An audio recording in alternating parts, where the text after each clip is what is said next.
Escuchas Informe Chile por eldiálogo.com, sonidos para convocar y transformar.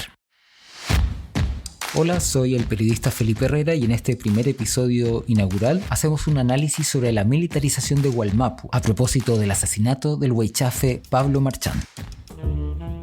Buenas tardes, estamos en Informe Chile partiendo una nueva temporada. Nos habíamos tomado un tiempo para evaluar, para sopesar todos los hechos de las últimas semanas, todos los hechos políticos del país. Y bueno, en atención a lo que está pasando con la Convención Constituyente, con la reacción de los medios, con todas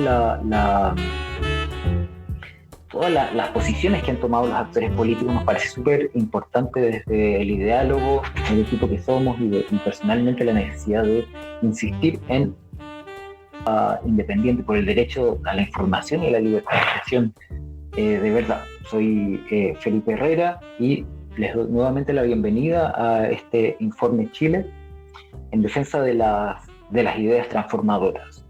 Y es así como este capítulo inaugural de esta temporada va a ser con el analista político estable que vamos a tener en Informe Chile, una súper buena noticia. Muy bienvenido, Cristian Jorquera. Ya está. Muchas gracias. Gracias por la invitación, Felipe. Aquí vamos a estar cada lunes analizando los pormenores de la Convención Constituyente. Bueno, sí. Bueno, somos viejos amigos con Cristian, así que también es un honor poder estar en esta aventura. Y esta vez vamos a hacer como una excepción. Siempre que haya excepciones lo vamos a hacer. Así que partimos con eso porque vamos a hablar de lo que pasó en Carahue, que pasó hace harto tiempo ya, pero por supuesto no está de más, dicho sea de paso, en tiempos como periodísticos, por decirlo así, pero fue hace poco. Esto fue el 9 de julio, durante la tarde del 9 de julio, en medio de un enfrentamiento en el Fondo Santa Ana de Forestal Mininco, Pablo Marchán Gutiérrez, de 29 años, murió tras recibir un disparo en su cabeza por parte de un carabinero. Los hechos no estaban claros hasta ese momento. Se sabía que Marchán murió en el lugar, mientras que un trabajador de la forestal, Seferino González, fue herido y se encuentra grave. Este es un párrafo de interferencia.cl, quien contaba que Pablo Andrés Marchán Gutiérrez había estudiado parte de su enseñanza escolar en el Instituto Nacional en Santiago y, según los datos del CERVEL, tenía domicilio oficial en Renca. Sin embargo, hace años que ya no vivía en Santiago. Era ex estudiante de antropología de la Universidad de Concepción. Quien estaba por ahí por esos días era con nuestro panelista ahora, Cristian Jorquera, y por eso, a ver, cuéntanos tú mejor por qué te parece importante hablar de este tema. Muchas gracias de nuevo, Felipe, por el espacio, sobre todo porque en el inicio de esta temporada me parece tremendamente relevante hablar sobre un tema que, como tú bien decías al inicio, pareciera que pasó hace mucho, ¿no? Y que en realidad fue hace apenas un par de semanas, el 9 de julio.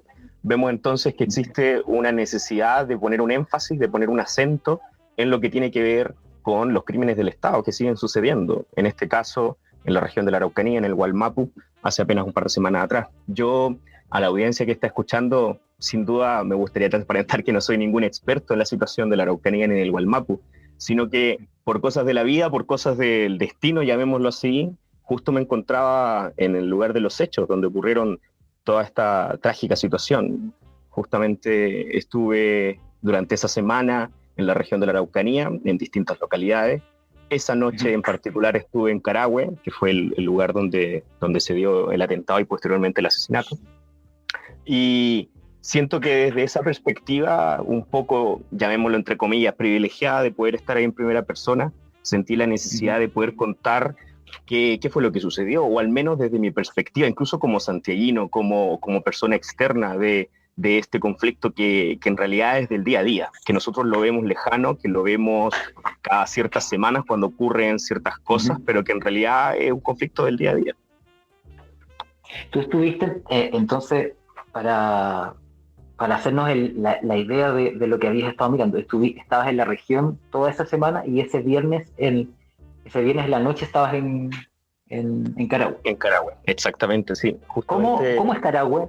¿Cómo es Carahue? Es una localidad muy pequeña, tiene como es lo clásico, ¿no? En la topología chilena, tiene una plaza con todos los elementos centrales, la municipalidad, la biblioteca, la iglesia, pero a medida que se va expandiendo en términos territoriales, vemos que finalmente hay mucha ruralidad, es decir, es muy poco urbano lo que es Carahue, se compone principalmente, como te decía, de muchas localidades aledañas, que quedan a kilómetros de distancia muchas veces, y son un poco esas problemáticas también territoriales, geográficas, por así decirlo, que también pone un poco el acento en la problemática mapuche, que me gustaría explicarlo un poco más adelante. ¿Sí? Yeah. Bueno, mencionar también, a propósito de que estamos partiendo nuevamente, uno de los motivos también, porque nunca es malo para nosotros volver sobre los temas, es que la idea de este podcast es hacer registro y también precisamente reconstruir el imaginario de todas estas realidades que parecen estar ausentes. Por algo, nuestro nombre Informe Chile, para ir dejando constancia de esto. ¿Y qué sucedió entonces la noche del asesinato en Carahue? Sí, mira, fue bastante impactante en muchísimos aspectos, viéndolo desde cuando estuvimos ahí, ¿no? En primera persona, por así decirlo. Yo me encontraba en Puerto Domínguez, que se encuentra a unos 30, 40 kilómetros de Carahue, precisamente, cuando veníamos ya de regreso, tipo en la tarde, cuando ya había pasado el atentado, precisamente, el asesinato. Ya empezaba a haber un aire, una densidad diferente a la cual habíamos ido hacia Puerto Domínguez, es decir, ya de regreso había mucho patrullaje, mucho carro policial, no solo de carabineros, sino que también pasaban personas de la milicia, y eso sin duda hacía entrever de que algo relevante o algo grave, por así decirlo, había sucedido, ¿no?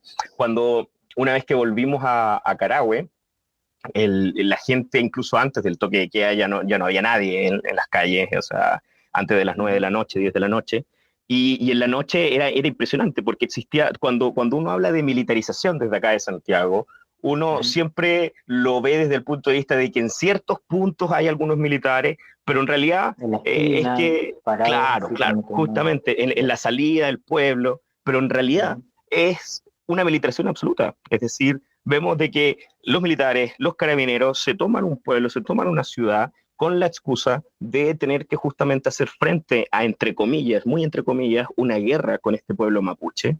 Y las personas que viven en Carahue, que viven en las localidades cercanas, están, pero lamentablemente acostumbradas, ¿no?, a tener que vivir constantemente con militares, con carabineros alrededor de sus casas, sencillamente, y no por un tema de seguridad, que esa es la excusa que pone los carabineros, ¿no? Tiene que ver necesariamente con un asunto de represión, de constante vigilancia hacia la ciudadanía.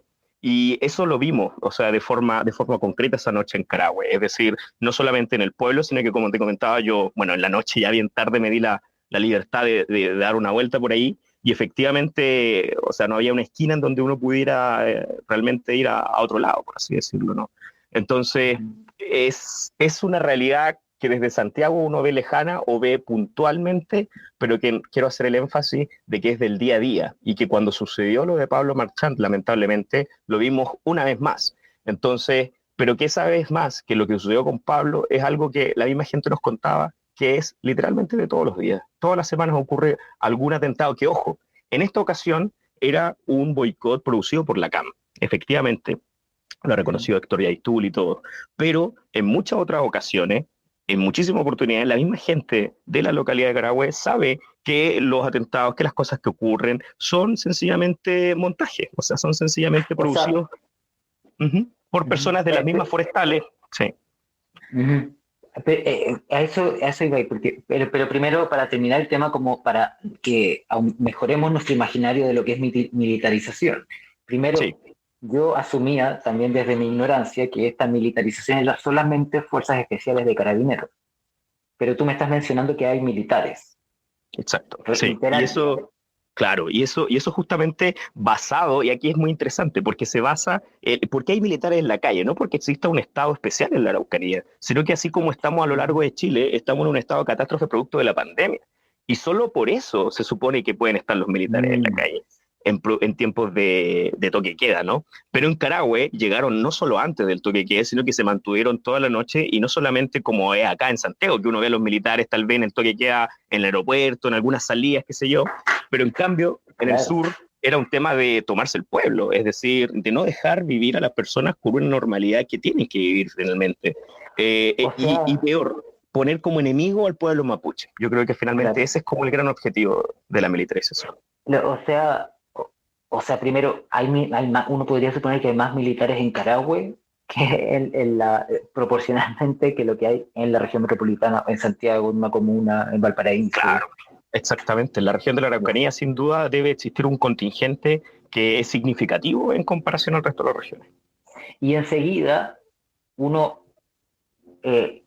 intuitivamente podría suponer que ese nivel de control de la población y de todo, considerando además los hechos de corrupción que envuelven a carabineros y a militares, están cubiertos de un manto de impunidad que, por lo que tú acabas de mencionar, es desde la misma dirección política que manda a estos militares y a estos carabineros, porque ya hay algo impune ahí en que haya más militares en Carahue o en Gualmapu que en otras partes. Por lo tanto, la impunidad que tú mencionas es un hecho, al punto que mencionas estos atentados que no tienen que ver con la CAM, digamos. Justamente, exacto. Hay un montón de irregularidades en lo que tiene que ver el control policial en el sur de Chile, específicamente en la Araucanía. Es decir, vemos que el objetivo político se sobrepone al objetivo de seguridad ciudadana que tiene que tener una policía, por así decirlo.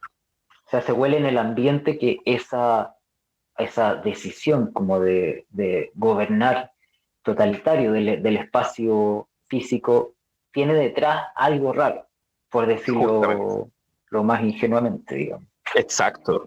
Sobre todo cuando uno escucha a los pobladores del sur y precisamente cuentan de manera muy reiterada que estos ataques, que muchas veces son llamados boicot, ¿no? A las forestales, a la celulosa Arauco, son montaje. Y montaje ahora, viendo desde el punto de vista que son, por ejemplo, este relato se repitió varias veces, pagados por personas de la misma forestal o personas que trabajaban en la misma forestal que después iban a hacer un atentado en la noche porque sabían que esa noche estaba de guardia X personas. Entonces, finalmente, hay cierta información que sin duda no tiene el pueblo mapuche y que naturalmente ciertos atentados ocurren en base a un objetivo político que, como te comentaba, tiene que ver necesariamente con poner como enemigo al pueblo mapuche con el resto de la nación chilena. Y eso es un error tanto a nivel político como sociocultural, sin ninguna duda. O sea, los terroristas definitivamente son otros, digamos. Así es, creo que esa es una buena forma de resumirlo. Los terroristas son otros y lamentablemente están vestidos de uniforme. Qué fuerte. ¿Y qué pasó después de ocurrir el hecho? Al día siguiente tuvimos la oportunidad de asistir, de estar en Temuco, precisamente a las afueras del Servicio Médico Legal, donde se estaba esperando la entrega del cuerpo del Huaychafe Pablo Marchant.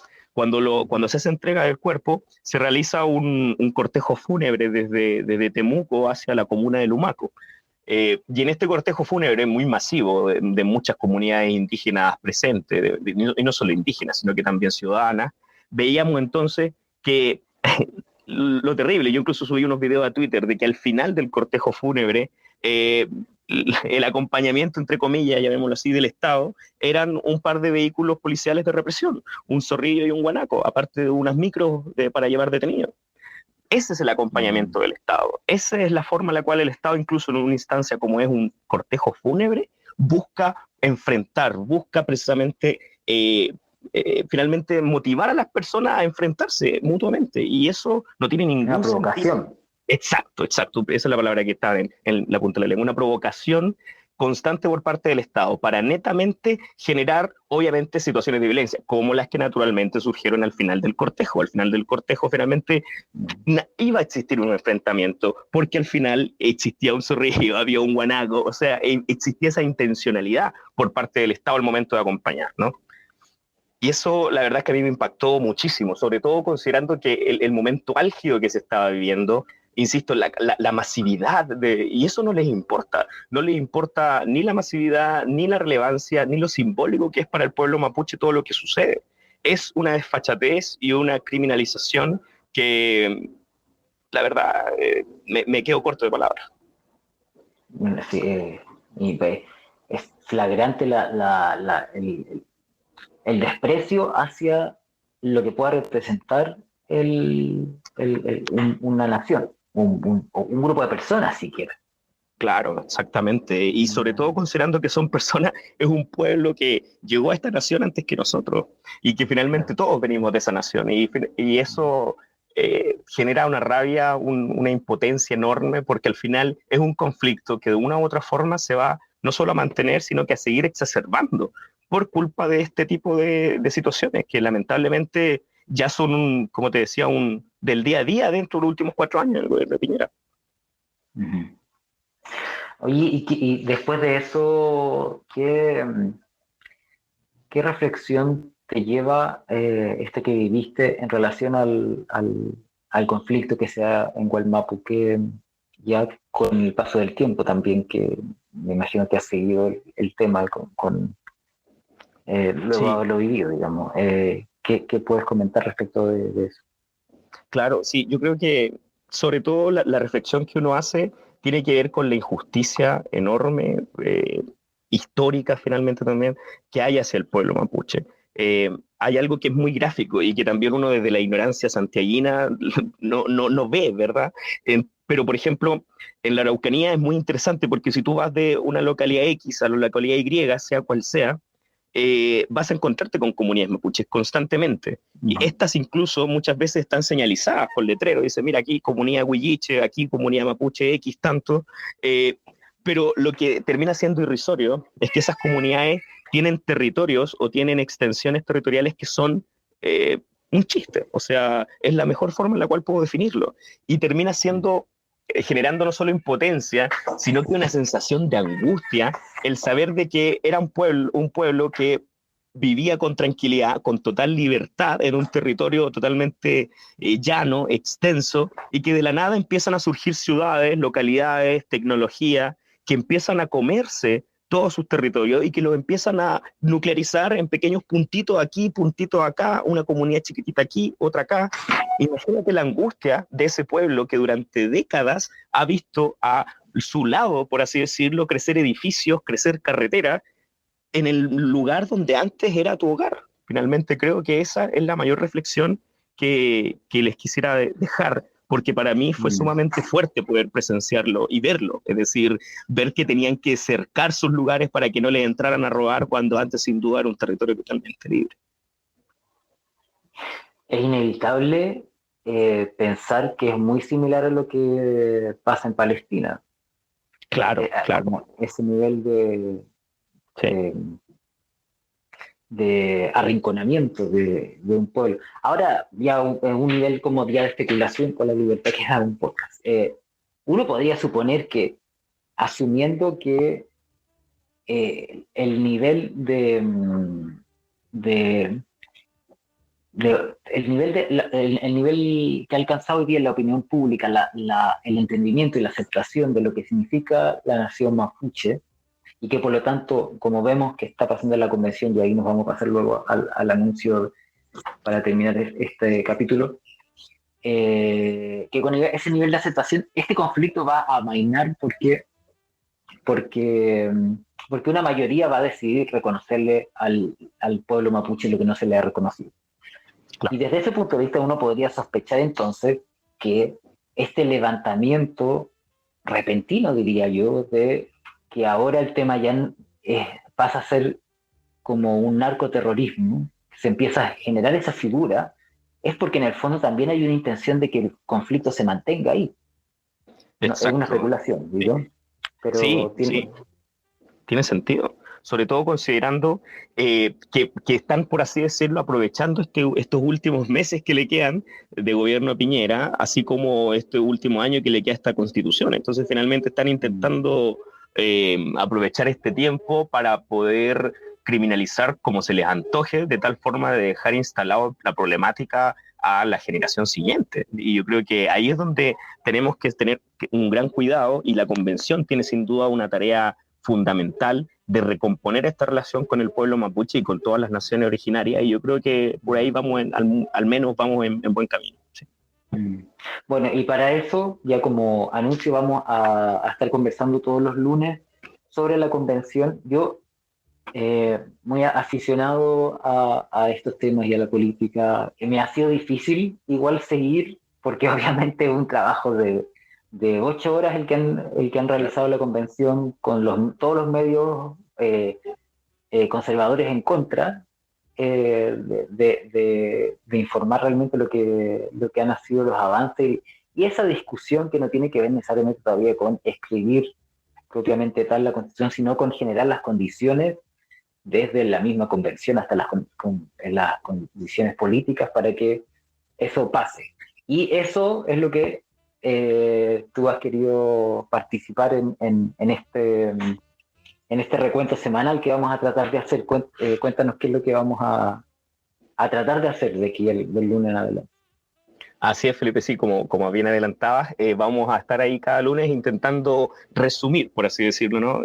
Todo lo que esté ocurriendo dentro de la convención, porque muchas veces se piensa que como no está saliendo en la televisión o no está todo el mundo atento a X punto, no está pasando nada y la convención no está haciendo nada, uno de repente lee eso por ahí, pero la verdad es que, como también bien decías, son 8 horas diarias de trabajo que tiene la convención, reuniones extenuantes, trabajo de comisiones que ya está comenzando, y toda esa información para que llegue de la mejor manera vamos a estar todos los lunes analizándolo aquí en Informe Chile. Sí, no, y es muy importante, es muy bonito también para mí hacerlo porque yo estuve, no desde el 18 de octubre, pero pasadito, habrá sido desde noviembre o enero, no me acuerdo, pero desde ese año, y mantuvimos un esfuerzo todos los días desde esa fecha más o menos. Y realmente la gente lo agradece mucho que uno lleve esa cuenta, porque es también lo que se le critica a los periodistas. No sé si lo mencioné, pero tú eres cientista político, para aprovechar de contarle a la gente que va a estar escuchando. A los periodistas se les critica que no hacen seguimiento de las noticias, que como que lo ven todo por encima. Y esta es una oportunidad para eso y para compartir con toda la gente que va a estar escuchando cómo suceden las cosas y cómo se van construyendo la realidad política, los acuerdos, también cuáles son realmente los enfrentamientos políticos que ocurran realmente, más allá de, no sé, de las pachotadas que podría decir Marinovich. Exacto, vamos a estar analizando cada uno de esos detalles, sean pequeños o sean grandes. Finalmente cada uno de esos granitos de arena nos van a llevar a una nueva constitución que esperamos logre, como decía también al inicio, recomponer estas relaciones tanto con los pueblos indígenas y que de alguna forma sigamos viviendo en un país mejor. Esa es la idea. Ya, nos vemos entonces. Ahí vamos a definir una hora, pero dale. Exacto, ahí estaremos viéndonos cada lunes entonces, y gracias nuevamente por el espacio, por escuchar esta historia compleja que se vive día tras día en el Wallmapu. Les invito a seguir informándose, a seguir siempre pendiente de todas las nuevas novedades respecto a lo que ocurre en el sur, de buscar distintas fuentes, no quedarse con los medios convencionales. Eso es muy importante. Ya, pues, nos vemos entonces. Nos vemos, muchas gracias.